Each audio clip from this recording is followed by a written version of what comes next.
de hoje diz aí, pode sentar por favor, repita em voz alta: Deus não te vê como você se vê.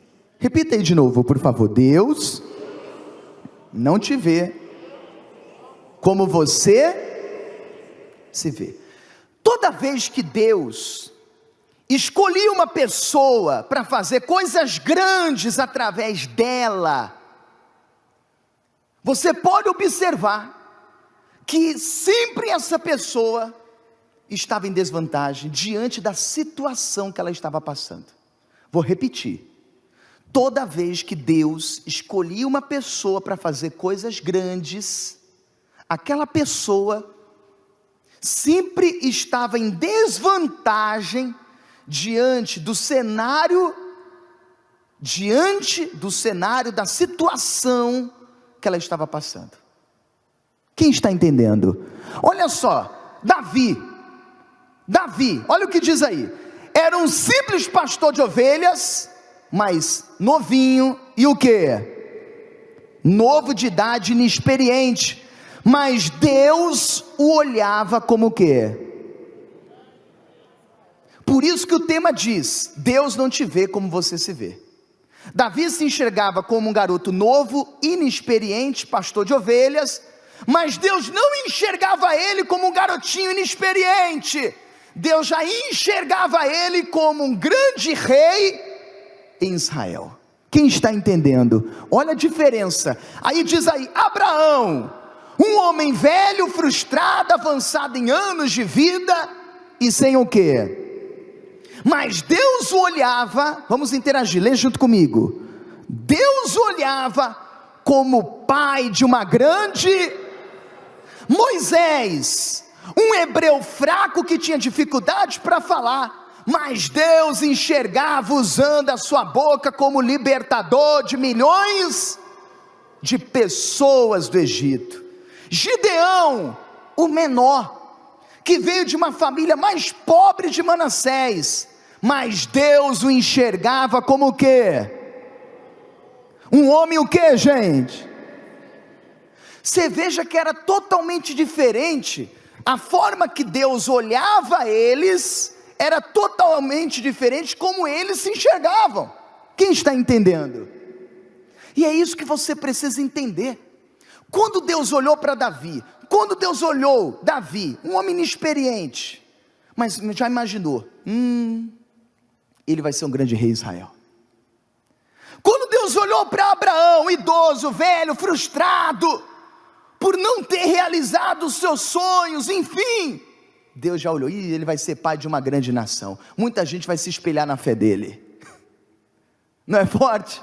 Quando Deus olhou Moisés, a dificuldade que ele tinha para falar, Deus falou: eu vou usar a boca deste homem para libertar o povo de Israel das garras de Faraó, do Egito. Quando Deus olhou para Gideão ele se olhava como o menorzinho da família, vindo da família mais pobre de Manassés. Deus falou: esse homem vai ser bem sucedido, ele vai arrebentar, vai prosperar, vai vencer. Por quê? Porque mesmo essas pessoas em desvantagem, mesmo essas pessoas não tendo a visão da grandeza de Deus, elas tinham uma coisa em comum, no DNA delas, dentro delas, que se chama revolta, que se chama, está lá escrito, ó, que se chama. Então imagine só, Deus pensando, vendo Davi, mesmo sendo um pastor de ovelhas, pequeno, novo, inexperiente, mas a forma que ele protegia suas ovelhas, do leão, do urso, um homem que mostrou ali a revolta.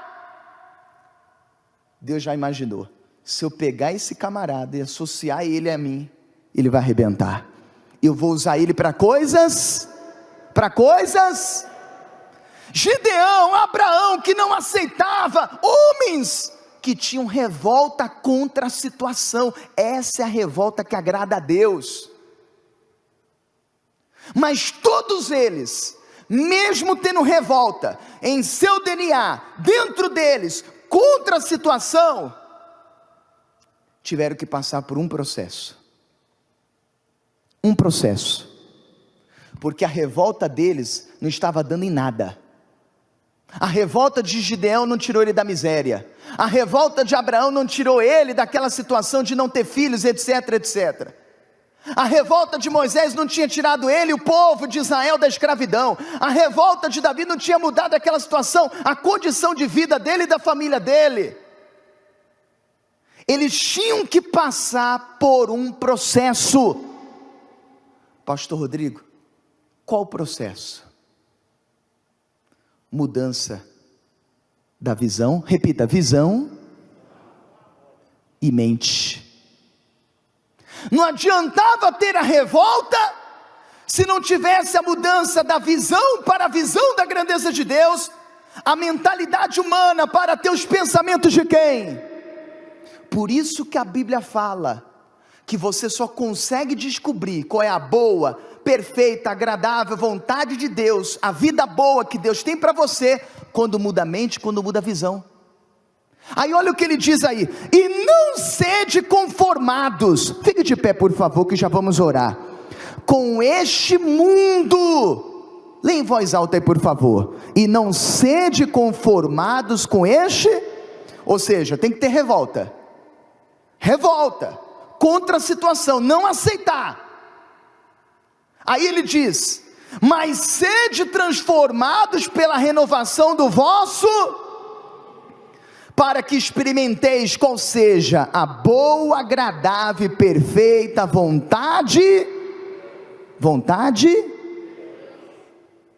Então todos eles tinham que passar por este processo, que se chama, aponta para cá, diga poderoso altar. Porque eles tinham que passar pelo processo do altar, para que acontecesse a mudança do quê? Da mente, da visão. Por isso que o menor, que era Gideão, quando passou pelo altar se tornou o quê?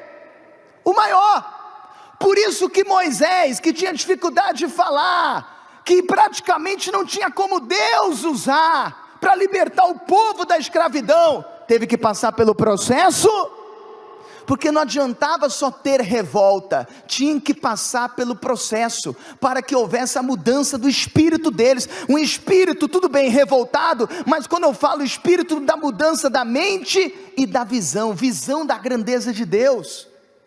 Davi teve que passar pelo processo do altar, Moisés teve que passar, Abraão teve que passar, Gideão teve que passar. Não adianta você ter revolta, e essa revolta não tem mudado a sua vida, porque talvez você está querendo pular este processo aqui, ó, que se chama poderoso altar.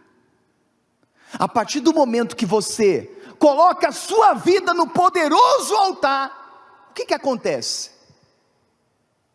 Você deixa de contar com os teus planos, para contar com os planos de Deus que Ele tem para a sua vida, que são maiores que os seus. Vai arrebentar. Você tem que ter revolta? Sim! Mas tem que acontecer a mudança no processo do altar. É aqui, ó. É aqui. Por isso que você